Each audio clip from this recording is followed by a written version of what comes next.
बाबांची गोष्ट सरली, पुढे श्यामासी आज्ञा झाली, घेऊन जाई ही पाहुणे मंडळी, जेवू त्या घाली घरासी. असो पुढे पात्रे वाढिली, माधवरावांस जिज्ञासा झाली, पाहुण्या लागी पृच्छा केली, गोष्ट ती पटली की तुम्हा.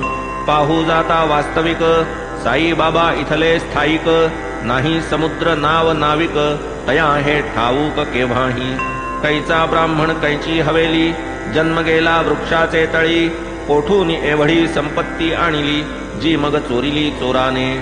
म्हणून ही गोष्ट निवेदिली, तीही तुम्ही येताच आरंभिली, येणे मिशे तुम्हासी पटविली, वाटे घडलेली पूर्वकथा. तेव्हा पाहुणे होऊनी सद्गद, म्हणाले साई आहेत सर्वविद, परब्रह्म अवतार निर्द्वंद्व, अद्वैत अभेद व्यापक.